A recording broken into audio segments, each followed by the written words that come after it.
بشكر كل عالم وباحث ومجتهد وبدعو لمزيد من الجهد والبحث من أجل مصر Now we'll start the second plenary session. The session is headed by Professor Dr. Nadiya Zahari, and I'm proud to be the co-chairperson for the session. The first presentation will be about the molecular basis of cancer, and it's going to be presented by Dr. Nadiya Zahari, the former Minister of Scientific Research, and she's currently a professor of medical biochemistry at the National Cancer Institute, Cairo University, and a member of the National Council of Women and a chair of Scientific Research Committee at the National Council of Women. She's also a member of the Board of Trustees in Scientific Research at the British University of Egypt and a member of the Board of Trustees of New Mansoura Civil University. She's also a member of Science, Culture and Innovation Development in the Supreme Council of Culture and a member of New York Academy of Science, member of different ethical committees, member of community service, mashallah, it's a very excellent CV, and member of International Science Council in the field of freedom and responsibility of scientific research, a member of the Council of Policies of Learning and Scientific Research at the Academy of Science and Technology, a member of Institut de l'Egypte. Also, she was ranked by Forbes in 2013 as the first most influential woman in the Egyptian government, and she was ranked by Scopus among the best 900 scientists worldwide, and she has a lot of publications, supervised over 60 master's science and PhD theses. You're welcome.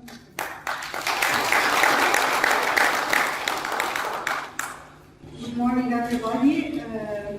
It's my pleasure to be here, and thank you for the presentation. And thanks, Your Excellency, for inviting me to say my lecture here. My talk will be about the molecular basis of cancer. To start with, I have to give a very short idea about what is the gene. The gene is the unit of heredity, and it is a stretch of DNA which carries all the bioinformatics found in our cells. It is formed of polymers of nucleotides arranged in no sequence for each gene, and it codes the polypeptide and protein moiety, which is the functional structure of our cell. So what is the relation between genes and proteins?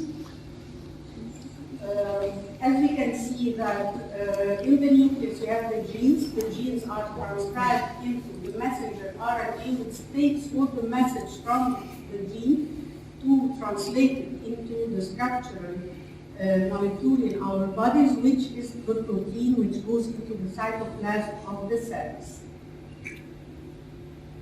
During this, many mutations or many mistakes take place in the DNA, and these mistakes should be repaired before the cell is divided. What are the enzymes necessary for this repair? They are the polymerase 3, the geometrical angles between the nucleotides, because we discover, or the cell can know about the angle between the nucleotides. If this angle is not correct, this nucleotide is cut and another the correct nucleotide replacement. There is an energy released after the addition of each nucleotide. If this energy is not the same as we are oriented to, so this nucleotide is not the correct one, and it has to be removed and replaced by the new one. Another enzyme, which is the polymerase 1, has the activity of cutting the wrong nucleotide and adding the correct nucleotide in place. Also, if you find that an amino bond is present between the nucleotides, this means that this nucleotide is the wrong one. Imagine that all this takes place in our cells before the cell divides, so there are many checkpoints in the cell which indicate there is a wrong nucleotide added and it has to be repaired. Other mutations take place which do not change the nucleotide itself, but it is called epigenetic changes.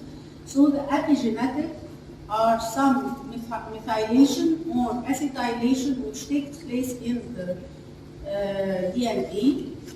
It is called epi because it is over the nucleotide, it is not within the nucleotide itself. This takes place due to some environmental changes, some physiological changes which are normal in our body, and the most important example of a physiological epigenetic change is that what happens in our embryo. We know that we all come from a single cell. Half the DNA is from the father and half is from the mother, and the nucleotide and the DNA is the same in all our cells, starting from our birth to our death. Our DNA does not change except if a mutation happens. So what makes the cell differentiate into different tissues like nervous tissue, like heart, like brain, like bones, like whatever? What makes this difference is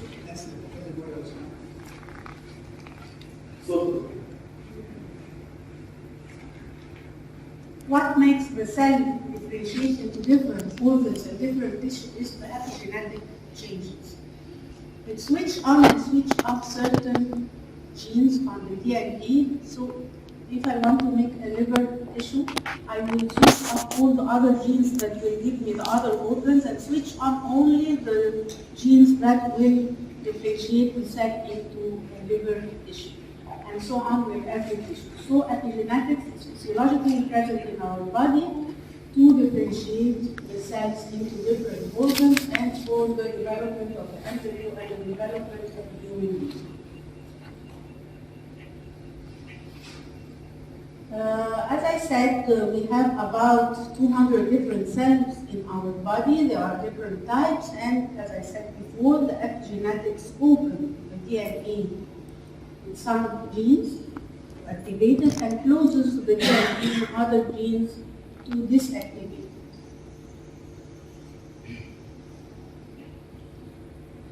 I don't know if it is clear like that. These are the nucleotides and Wiggle stones, and they are wrapped over each other, and then they form to us the chromosome or the cellular and structure within our bodies, our cells. We have another type of RNA, which is the microRNA, also is related to the formation of cancer or to the formation of physiological differentiation of the cells. The microRNA were discovered by 1993. They are only formed of 21 to 25 nucleotide in length, so they are very short. That's why we call them microRNA. But this microRNA has a very important function, which is again the differentiation of cells. Because when these microRNA reacts with the messenger RNA at a certain part, they disactivate this gene at that part. So they differentiate the cells, they disactivate the unwanted gene, and at that time the other messenger RNA will express itself and will be translated into proteins, thus giving what I want in a certain cell, the protein that I need in a certain cell. The microRNA are likely to be highly useful as biochemical biomarkers for cancer diagnosis. Now we are looking for microRNA as markers to diagnose different types of cancer cells, because as I said, they are present in some types of cancer cells. Accordingly, they activate or disactivate certain genes in these cancer cells.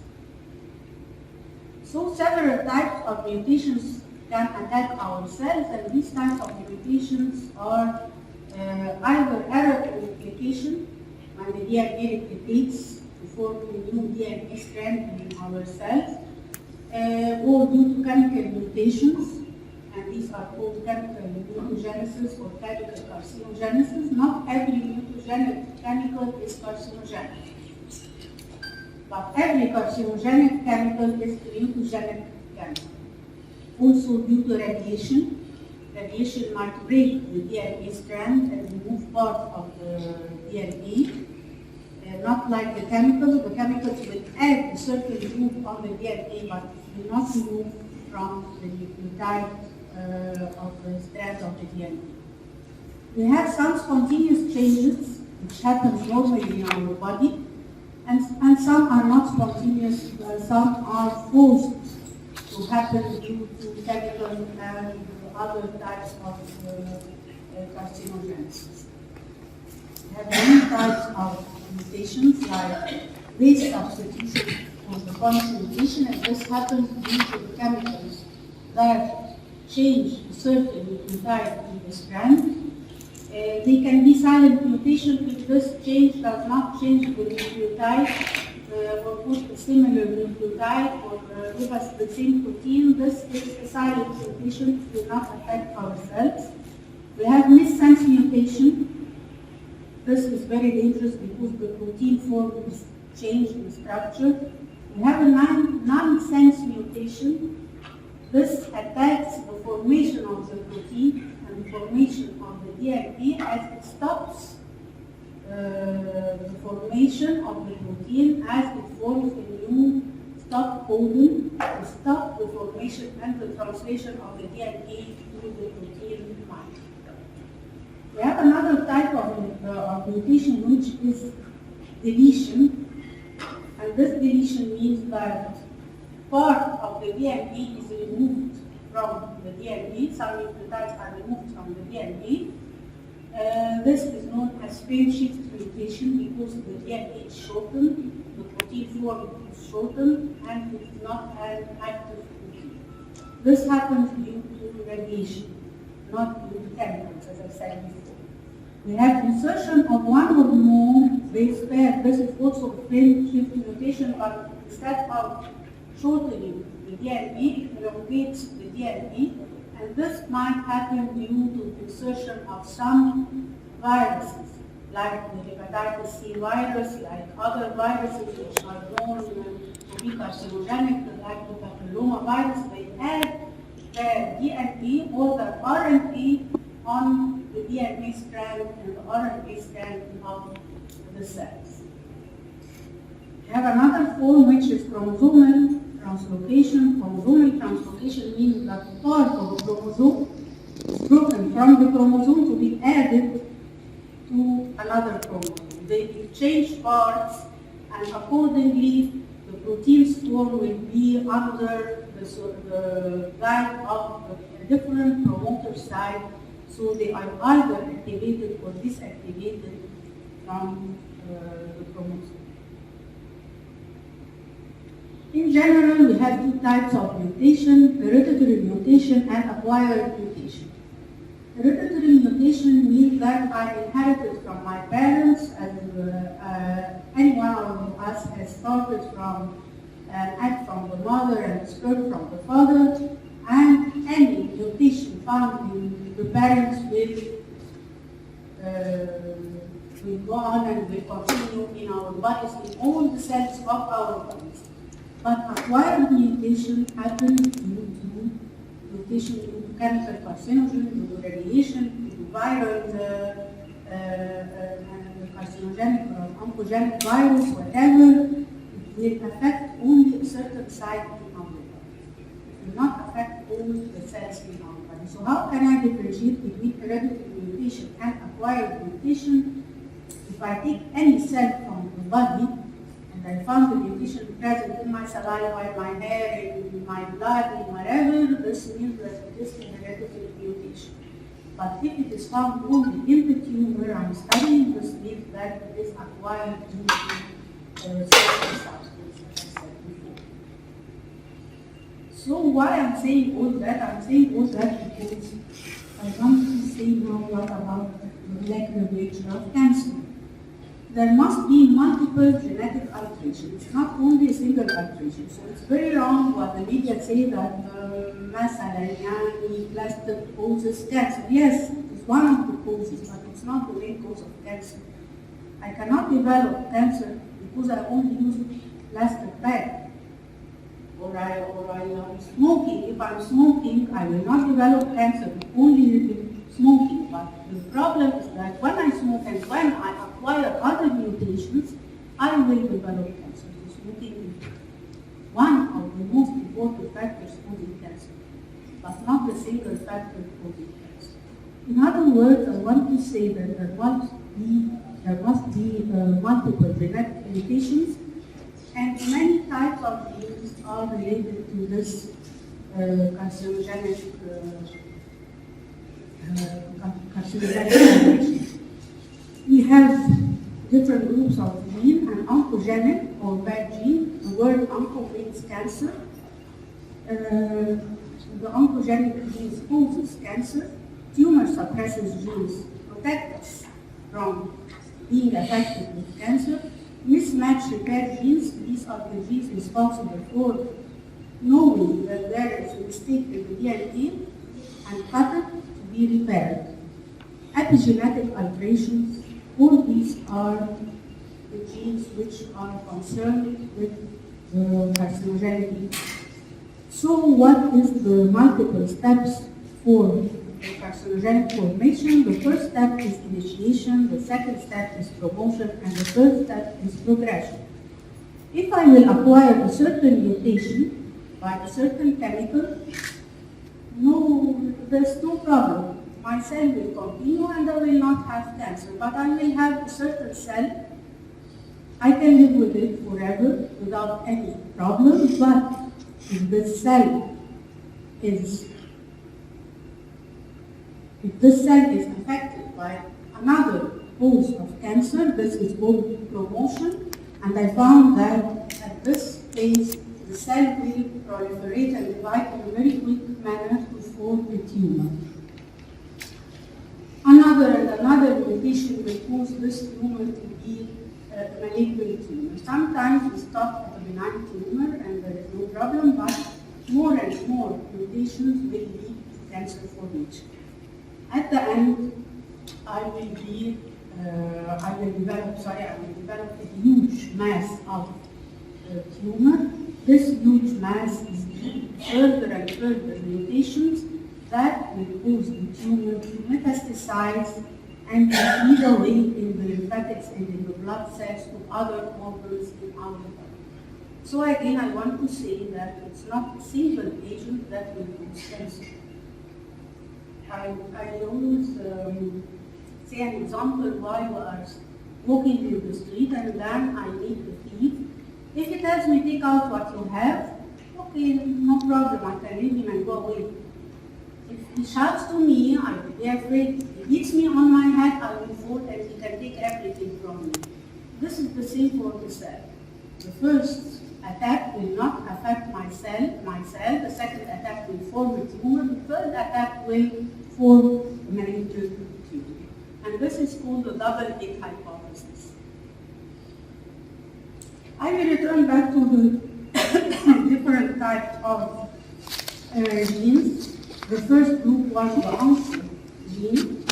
The oncogene, we have it in our body in form of proto-oncogenes.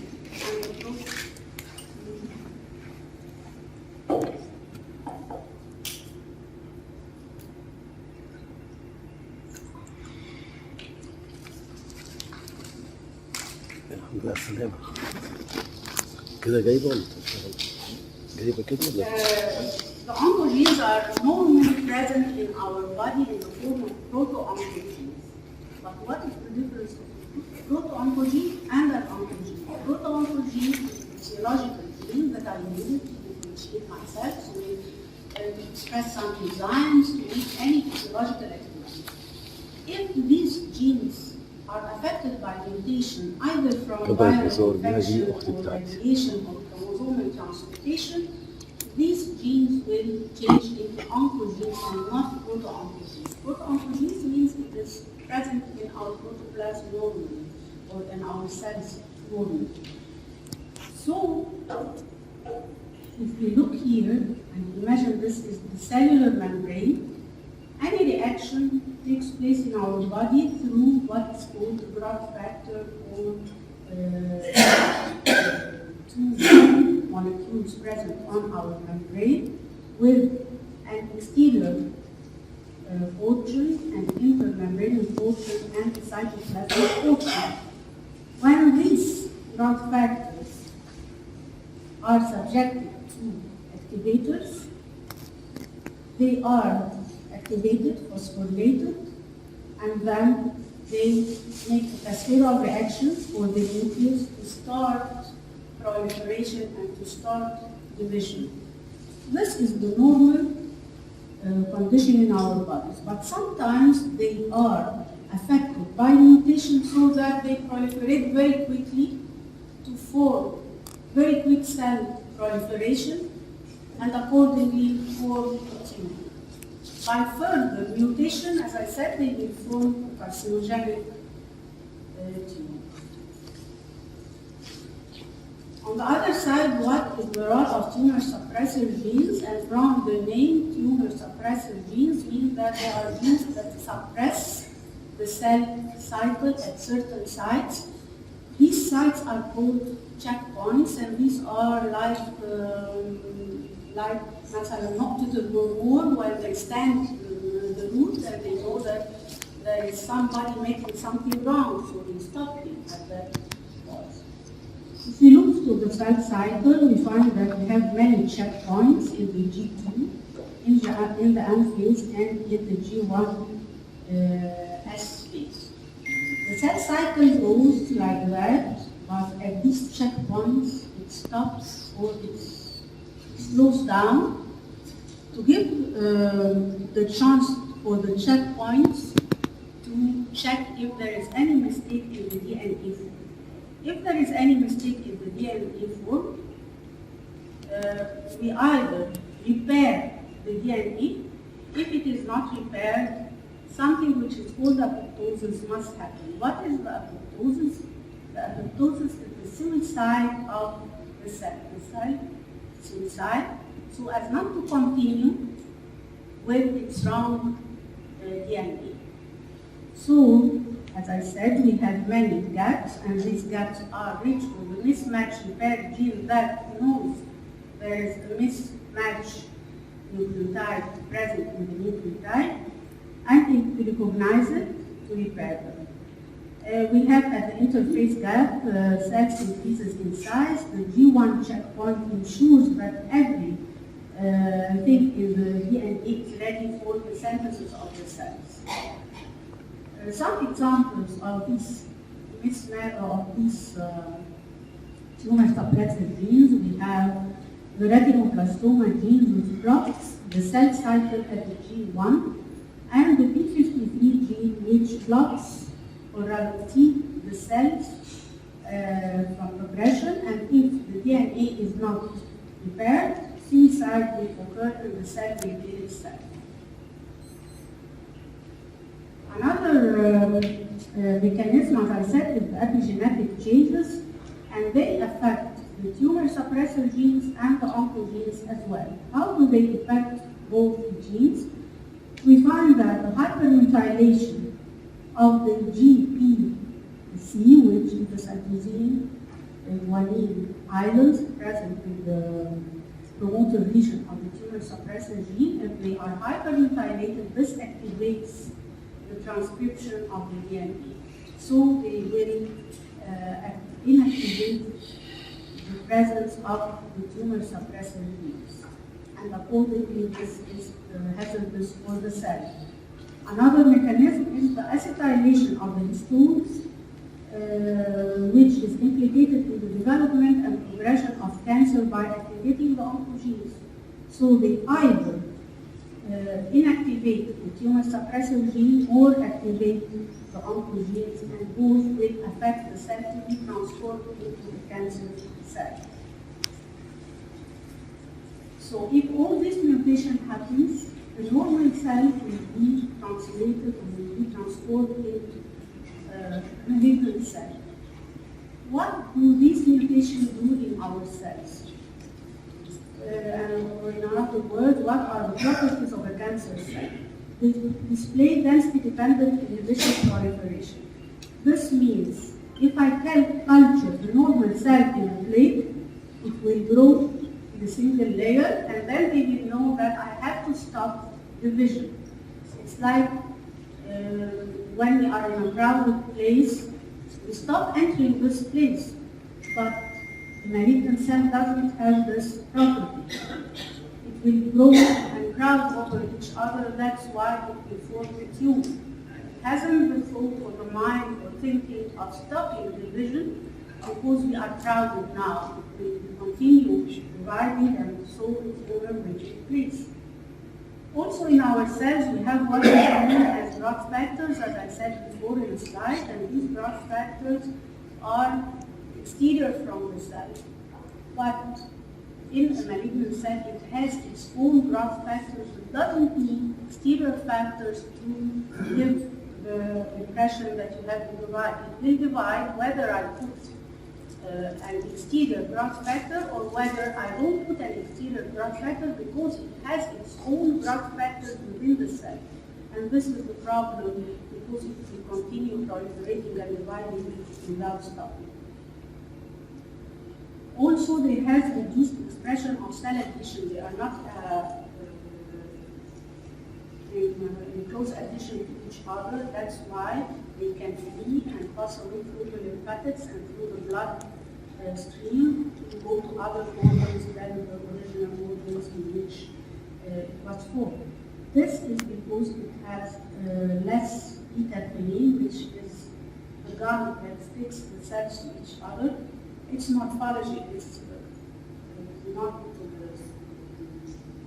they don't stuck to each other, and it is spindle shaped so it can flee easily within the blood cells. And it has weak cytokines. The cell has cytokines which are the skeleton of the cells. They stick to each other to form the skeleton. But the cancer cell doesn't have this well-formed cytoskeleton, so it can flee through the lymphatics and through the blood stream.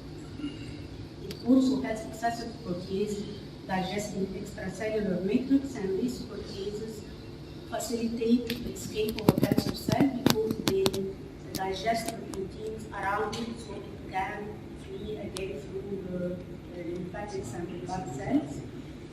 It has growth factors that initiate the formation of new blood vessels to enter through the malignant tissue, and this is a phenomenon known as angiogenesis. So it can take the oxygen and the nutrition from other tissues to itself by sucking these nutrients through the new blood vessels that it forms from the other tissues. Also, it fails to form differentiation. What is the meaning of forming differentiation? If we look for the stem cell, the blood stem cell, we find that it grows very quickly till it is differentiated to different types of blood cells. When it differentiates, the growth rate decreases. But when it is undifferentiated, the growth rate is very rapid because I want to make many cells to form the blood cells that I need. But the cancer cell does not differentiate well. That's why we say there are many stages of cancer and many grades of cancer cells, grade 1, 2, 3, 4, and 1, 2, 3, and 4. The grade means that the cell is not differentiated. Here the grade does not mean that the cell has invaded another tissue, but it is related to the differentiation of the cell. If the cell is not well differentiated, this is the worst type of cancer. If it is grade 1, it is differentiated to a certain extent. This is the better grade for the cancer. The lost property is that the failure to undergo apoptosis. As I said, the disease cell forms apoptosis, but the cancer cell does not form apoptosis and continue dividing with the wrong DNA present. So the cancer development of the organisms related to the molecular phases, we found that we have endogenous agents and exogenous agents. Anyway, whether endogenous or exogenous, this causes DNA damage and this DNA damage is causes that I have damaged RNA, and it causes at the end progression of cancer.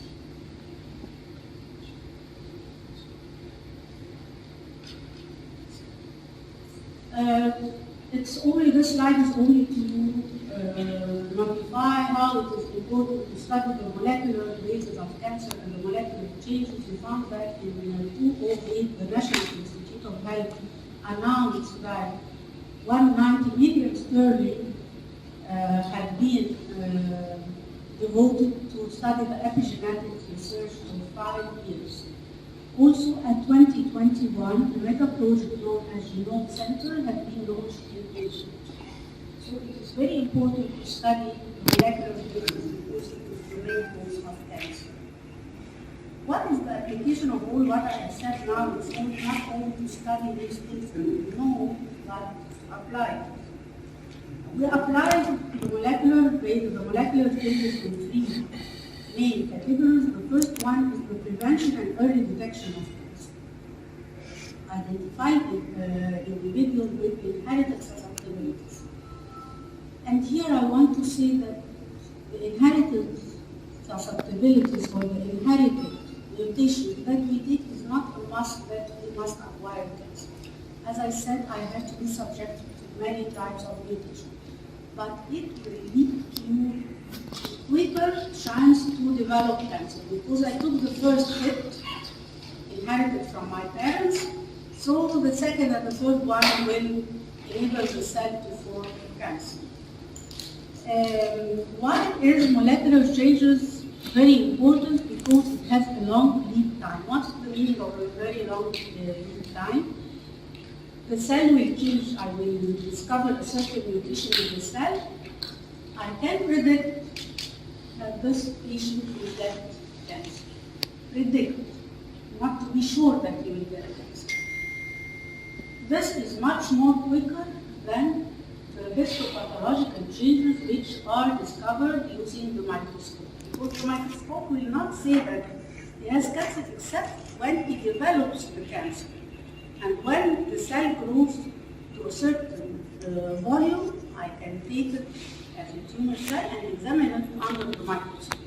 This will take a very long time. But as I said, if I knew that it has a certain mutation, I can predict that after some months, some years, this patient is susceptible of developing cancer.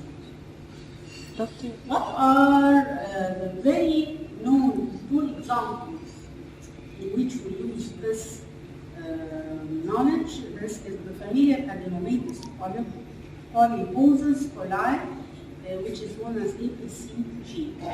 The APC gene is inherited by many people, and it is the cause of colon cancer. If somebody has this mutation, he can develop colon cancer. questions.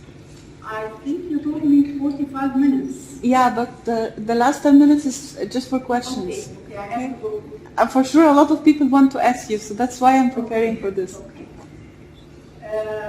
Only 2 to 5 of the individuals who have mutation in the APC can acquire colon cancer. Also, the breast and ovarian cancer, the same. These are tumor suppressor genes, and if there is any mutation in the breast cancer antigen 1 or 2, this lady or this girl can acquire cancer at some stage in her life, but only 5% of these breast cancer patients are having this mutation. I will go further. What about the molecular diagnosis? In the first part, I said susceptibility, but here it is sure that when I find these molecular changes in a patient, this indicates a diagnosis, not a susceptibility. There is a difference between being susceptible and being ill. The first one is the BCR-ABL or the Philadelphia gene. When it is present in children, this indicates that they have chronic myelogenous leukemia, and this is a sort of chromosomal translocation between this and that chromosome, and they form what is known as PCR in the allele location. Also, the CERB, which is present in the breast cancer patients, it is a mutation in some genes, and when the lady acquires this mutation, this means that the treatment will be changed into a very different treatment than the ladies that don't have the CERB mutation. The anemic will also be neuroplastic. The treatment, as I said, if we take the CERB as an example, we find that patients with CERB mutations, if they are treated by the traditional chemotherapy, they will not heal, but if they were treated with the chemotherapy that targets, or the drug that targets the CERB, especially the tumor will diminish. This gives us an idea of how can we use the molecular biology in forming targeted therapies. We have what is called a DNA and protein microarray, in which I compare the malignant tissue from the benign tissue. I don't know from this microarray which gene is highly expressed in the malignant tissue. So I have to work on this gene especially and target certain drug against it. Also studying the proteomics, I have to go further and studying the separation of protein using the 2G jet electrophoresis. This jet electrophoresis will separate to me the protein that is present, highly expressed in the malignant tissue and which is not expressed in the normal tissue. So I have to attack this protein by studying the structure using the X-ray crystallography and the nuclear magnetic resonance and the mass spectrometry. I will know the formation of this protein. I will know the active site of this protein and imagine many molecules that can attack this active site of the protein, and accordingly I will attack the tumor itself without attacking the normal cells. Because the problem of chemotherapy is attacking normal tissue beside malignant tissue. But if I will make targeted molecule targeting this active site, I will attack only the malignant tissue. Doing this, I will not say I have invented a new drug to attack the tumor tissue, but I have to obey the ethics or the economics of drug discovery. This is a long story. I will only say the titles of doing this. First of all, I will discover the protein. I will discover a molecule and synthesize which will attack this malignant protein. I will study it using tissue culture at the beginning. If I found a successful plant or 5 or 6 sets of molecules, I will study them on experimental animals. If I find one of them which will give me successful results, I will start carrying on the clinical research, and the clinical research should be taken in steps. Step 1, step 2, step 3, till it is approved to be used by a patient. And step 4 is the follow-up of the patients that are treated with this drug to know that some